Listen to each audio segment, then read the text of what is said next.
প্রিয় বন্ধুরা, বলা হয়ে থাকে যে সন্তান যতই থাকুক না কেন, বাবা মা তাদের সন্তানদের রাজপুত্রের মতো বড় করে তোলেন। কিন্তু সব সন্তান মিলেও তার বাবা মাকে লালন পালন করতে পারে না, বরং তারা বৃদ্ধ বয়সে তাদের উপর নির্যাতন করে। আজ আমরা আপনাদের তেমনই একটি গল্পের সাথে পরিচয় করিয়ে দেব। আমরা আজকে এক বাবা ও বানরের গল্প শোনাতে যাচ্ছি। আজকের এই ভিডিওটিতে লাইক করবেন কি করবেন না সেটা আপনার ইচ্ছা, তবে হ্যাঁ, ভিডিওটি অবশ্যই শেষ পর্যন্ত দেখার অনুরোধ রইল। এটা পুরনো জামানার কথা। একজন মানুষ যিনি দুই পুত্রের পিতা ছিলেন, তিনি তার পুত্রদের জন্য অসংখ্য ত্যাগ স্বীকার করেছেন, এবং পিতামাতারা তাদের সন্তানের জন্য যা করেন তা কখনোই ভাষায় প্রকাশ করা যায় না। সে লোকটি খুবই দরিদ্র ছিল, কিন্তু তিনি তার সন্তানদের কমতি বোধ করতে দেননি। এমনকি তিনি কখনোই তাকে তার মায়ের অনুপস্থিতি অনুভব করতে দেননি, কারণ তার স্ত্রী অনেক আগেই মারা গিয়েছেন। যখন তার মা মারা যায় তখন তার ছেলেরা খুবই ছোট ছিল। তিনি খুবই দয়ালু ছিলেন। তিনি একদিন কাজ করতে যাচ্ছিলেন। পথিমধ্যে তিনি একটি আহত বানরের বাচ্চা দেখতে পেলেন। সে প্রায় মারাই যাচ্ছিল।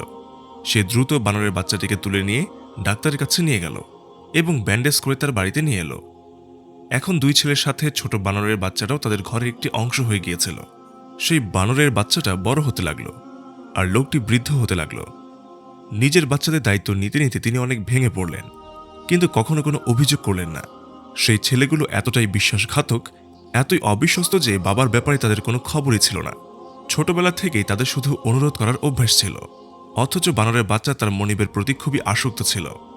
বাচ্চারা যুবক হয়ে গেছে, বাবা তাদের শিক্ষিত করে তৈরি করেছেন, এবং তারা নিজেদের পায়ে দাঁড়াতে যথেষ্ট সক্ষম। যখন তাদের বিয়ে হলো, তখন এই ঘরটি তাদের কাছে ছোট মনে হতে লাগলো। যেই বানরটা তাদের সাথে বড় হচ্ছিল, সে দেখত যে তার ছেলেরা তার মনিবের সাথে পশুর মতো আচরণ করে। এটা দেখে তার খুব খারাপ লাগতো, এবং সে সারাক্ষণ মনিবের কাছে থাকত। একদিন ছেলেরা বাবাকে এই বলে বাড়ি থেকে বের করে দেয় যে অনেক হয়েছে, মূল্যস্ফীতি অনেক বেড়েছে, খরচ মেটানো যাচ্ছে না। আপনি যদি বলেন তাহলে আমরা আপনাকে বৃদ্ধাশ্রমে রাখব, অর্থাৎ যেখানে পাষাণ লোকেরা তাদের বৃদ্ধ বাবা মাকে থাকার জন্য রেখে আসে সেখানে রেখে আসি। সেখানে আপনার বয়স্ক লোকেরা থাকবে, আপনি অনেক নতুন সঙ্গী পেয়ে যাবেন। বাবা বুঝে গেল ছেলেরা কি বলতে চাইছে। তিনি বললেন, তোমরা আমার জন্য চিন্তা করো না, শুধু তোমরা খুশি থাকো, আমি নিজেই এখান থেকে চলে যাচ্ছি। ছেলেরা তাদের বাবাকে বাড়ি থেকে বের করে দিলেন। এটাও পর্যন্ত জিজ্ঞেস করল না যে আপনি কোথায় যাবেন, বরং তারা অনেক খুশি হয়েছিল যে যাক, বৃদ্ধ বাবা বাড়ি ছেড়ে চলে গেলেন। সেই লোকটি কঠোর পরিশ্রম করতে লাগলো, কিন্তু বৃদ্ধ বয়সে কিভাবে পরিশ্রম করবে? দুবেলা রুটি খুব কষ্টে পেত, যা সেই লোকটি এবং বানর খেয়ে নিত। কিন্তু একদিন বয়স হওয়ার কারণে এবং দুর্বলতার কারণে সে মানুষটি মাটিতে লুটিয়ে পড়ল, এবং পায়ে ব্যথা পেয়ে ক্লান্ত হয়ে গাছের নিচে বসে কাঁদতে লাগলো এবং বলতে লাগলো, হে আল্লাহ, কারোর সামনে হাত পাততে চাই না, আমি ভিখারি হতে চাই না। সারা জীবন আমি পরিশ্রম করে হালাল জীবিকা অর্জন করেছি। কাঁদতে কাঁদতে সে বানরের দিকে তাকাতে লাগলো। এমন মনে হচ্ছিল যেন বানর তার মনের কথা সব বুঝতে পারছে। সেই মানুষটি ধীরে ধীরে অন্ধ হয়ে গেল। সেই বানরটি বিশ্বাসঘাতকতা করেনি। সে চাইলে তার মনিবকে সেখানে রেখে যেতে পারত, কিন্তু সে তার মনিবের অনুগ্রহের কথা মনে রাখল। সেই বানর তার হাঁটা লাঠি হয়ে গেল, তাকে রাস্তা পার করতে সাহায্য করত, এবং যদি তাকে কোথাও যেতে হতো তবে সে তার মনিবকে সেখানে নিয়ে যেত। বুড়ো লোকটি সেই বানরকে অনেক কৌশল শিখিয়েছিল। এমনটা মনে হচ্ছিল বানরটা যেন একটা সার্কাসের এক্সপার্ট পশু। বানরটাও একই কাজ করতে লাগলো। আশেপাশে যারা যাচ্ছিল তারাও বানরের কারসাজি দেখত।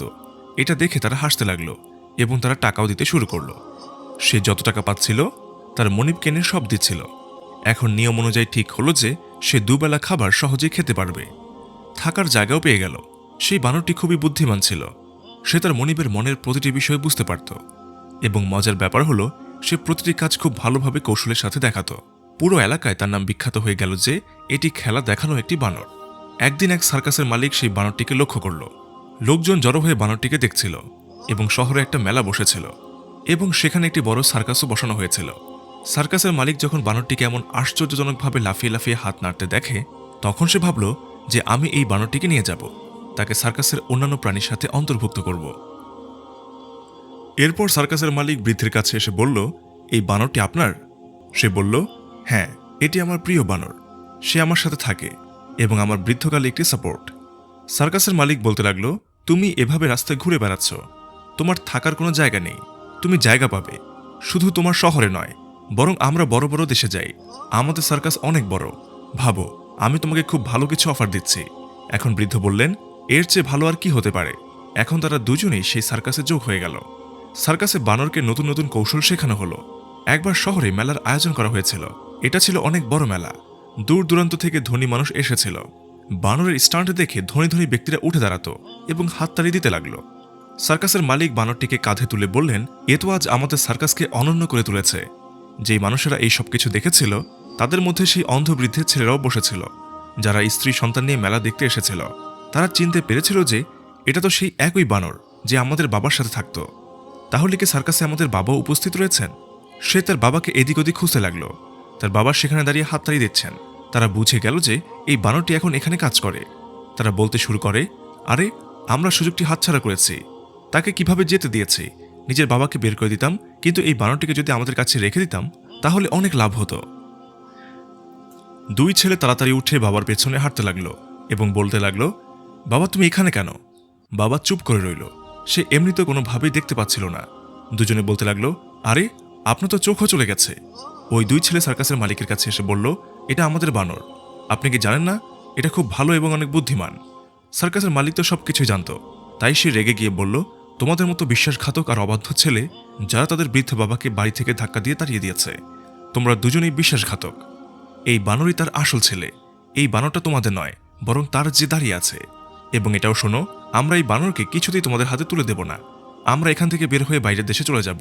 আর এখন ওরা দুজনেই সেখানে আমাদের সাথে থাকবে। তোমরা এখান থেকে চলে যাও। বাবার সাথে যা করেছিস তোদের সন্তানরাও তোদের সাথে তাই করবে। সেই ছেলেরা আফসোস করতে লাগলো। এভাবেই বৃদ্ধ ব্যক্তিটি তার বানরের সাথে বাকি জীবন কাটাতে লাগলো। বন্ধুরা, আজকের ভিডিও থেকে অনেক কিছু শেখার আছে। আপনি এই গল্প থেকে কি শিখলেন কমেন্ট বক্সে লিখে জানাবেন। এবং হ্যাঁ, আপনার বন্ধু বান্ধবদের সাথে এই সুন্দর ভিডিওটি শেয়ার করতে ভুলবেন না। ইনশাল্লাহ খুব শীঘ্রই একটি নতুন গল্প নিয়ে আপনাদের সামনে হাজির হব। আল্লাহ হাফেজ।